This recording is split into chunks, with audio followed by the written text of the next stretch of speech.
Hi, I'm Michelle Wellerscroft. Welcome to my channel. Today we'll be talking about changing strings in an acoustic guitar. I've tried different ways of doing it. This is a method that seems to work well for me. I do this alone, so I find having the equipment that I do have has made it that much easier. We'll be changing the strings on a Taylor 324 CE Builder's Edition today. Some of the things I'll be using today to change the strings are the pile string driver. I picked this one up from Amazon. I'm quite happy with it. It works well. Find it just so much easier to be able to push a trigger and it tightens the strings while I'm doing this by myself. The other thing I use is the Dunlop cleaners. So when I take the strings off the guitar, I like to give it a really good clean down. I clean the body, clean the fretboard, condition the fretboard, clean off the frets, tighten the nuts on the headstock. Just a kind of a general overall maintenance so everything is looking good on it. For the maintenance kit, I just picked this up off of Amazon. It's a Dunlop System 65, it's called. So it has multiple different cleaners in it. I find it works very well. I'll clip the string ends after I get my length right. However, having said that, when I first started, I had none of this stuff. I used side cutters, wound all my strings by hand. You certainly can do it with all of this equipment. I just found it much easier. The other thing that has been absolutely invaluable for doing this is the holder for the neck. And then it keeps the neck up in the air, makes it much easier to work. The other thing is the maintenance mat is absolutely invaluable. It works so well so you don't damage the body of your guitar. This one is from Music Nomad. It's Equipment Care mat.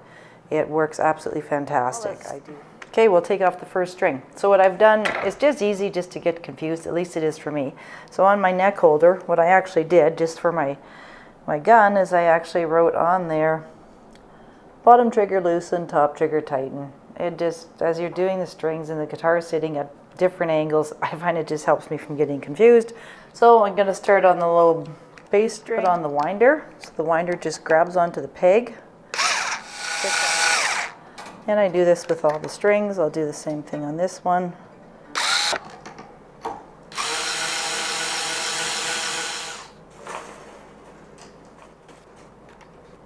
Have to remove the bridge pins next. Put those under, just lift up slightly. Loosens the bridge pins.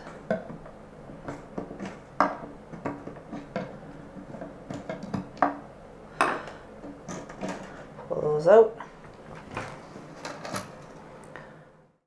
So the other thing I do is always check the tension to make sure these are still tight. So we'll get to putting the strings on now. So the strings I'm using are the Elixir 1253s. What I do is I put all of my 6 strings in and then start winding them. The one thing you do want to do that is the string holes are all facing out. So you just take this for the way I actually string the guitar. It works extremely well. So I go through, turn all of these on the headstock. So all the string holes are facing out towards me. So the higher the number, the thicker the string. So I'm going to take the 53, pop that down to the top. We'll grab the bridge pin.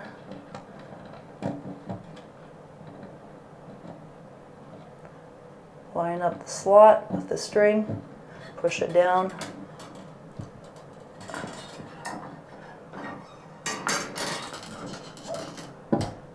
Give it a bit of pull, snug it up. There's all 6 strings into the bridge with the pins in. So in the next step, okay, so I have my low E string on, and I'm going to cut each one of these strings as I install them. So on your low 3 strings, you cut just at the next tuner. So if I'm putting on this low E string here, I'm going to cut the string right about even with this peg. So let's go ahead and do that. Okay, so that's cut. Then, sorry, it's a little bit hard to do with one person. So you have your hole turned towards you. So then you take your string, and the strings always run from the inside of your headstock. So you always thread in from the inside. So then what I'll do is I just put that,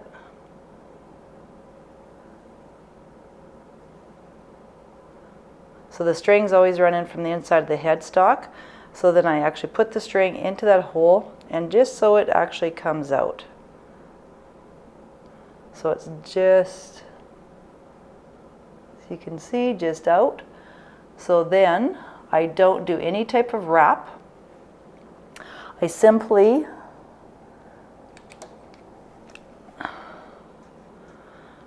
put on my tuner. Okay, so then I always want it to widen under. So what I do is I'll apply some tension and I start to wind, and I just make sure that it's threading just below the next line. So it's winding just below the next line. I'm applying some tension from the side.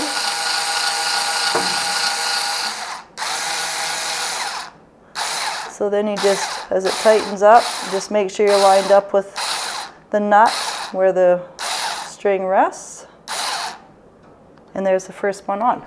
So as you can see, I cut that first string, and with the distance I used to cut it, that's the number of winds on it. You don't have an overlapping wind. And these hold, you can see it just held, and I just tightened it up on the A string, which would thread on here, right? So then I'm going to cut it at the next one where my fingers are. So again, I just have a bit of string sticking out there. I'm going to start winding.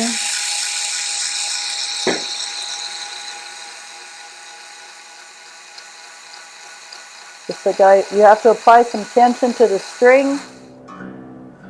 Okay, so for the next string, the D string, you don't have a tuner above it, right? So you can't just measure up to the next tuner. So all you do on this one is you take and wrap it back to the other tuner, and that's where you would cut it. Okay, so this is where I need to thread it to. So just going to thread it back. So this is where it comes to when I thread it back, so I know this is where I want to cut it. So that's about the equivalent distance that I cut. So again, I have the hole facing out. I just put some through so it's going to grab, start winding. And then as it starts to wind, just make sure you have tension on that string. I've left this one a bit long. I'm pulling the string slightly sideways to apply the tension, but what you have to be careful is you don't get the string on the wrong side of the tuners. So now I'm going to just flip over to this side. So I've got the tension now applied straight up, so I don't have to worry about being on the wrong side of the tuner. There we go, that one's threaded on. We now have the low 3 strings on and mounted. So now we're going to do the 3 high strings, G, B, and E. The one difference when we do these, the high 3 strings, is we cut the strings slightly longer. On the 3 low strings, we went 1 tuning peg distance and cut at that point. What we're going to do in the high 3 strings is we're going to do 1 tuning peg plus a half. So if you're doing the high E, you would use this tuning peg. You're going to be tuning to this peg, you'd go up to this one plus a half. If you're putting this string on, you'd go up to this tuning peg plus another half. So this one, because there is no tuning peg above it, again, what we'll do is go to the top. So we're going to put this string on. So we will take the string, go to this tuning peg, wrap it, which would be 1 tuning peg, and then go back another half. So we're going to cut it right about there.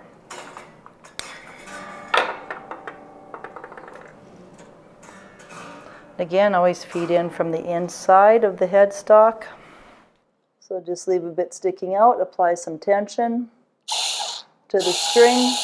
It'll start to grab, and make sure each wind is just slightly under the one above it. Okay, so we're at the next high string, so we know that this is the one string that we're putting on. So we want to know that we want to go 1 tuning peg plus another half out. So again, you can do that same thing.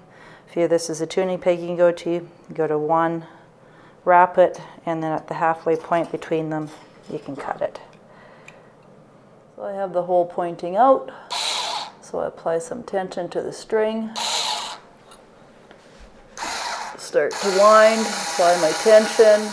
And you always have to keep tension on that string. So again, I'm going to do, these are the high strings, so 1 tuning plate plus half.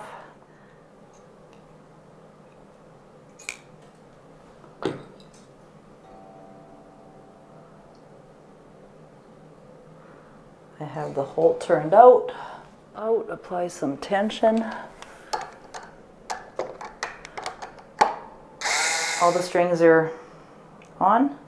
So you can see the wraps, when you cut them at those distances, you can tell the wraps are just about right. So you can see on the high side what the wraps look like. So it does a pretty nice tidy job. So there's one extra step that I do, and I grab each string just from underneath, and I just go along the string and I pull it up, and I just try to stretch them a bit. It helps with the tuning. Grab the string from underneath, give it a bit of a stretch. Be careful with these high strings, of course you don't want to break them, so just give them a bit of a stretch. Again, double check those bridge pins, make sure they stay. So I just give it a bit of a stretch. Again, be careful you don't break your strings, but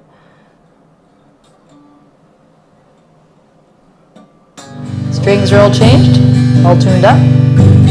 Hope you enjoyed the video. Hope you found it helpful. Till the next one, I'll be doing some of the guitar stands and the tuner that I have in the upcoming videos. I hope you enjoyed it. Enjoy your playing.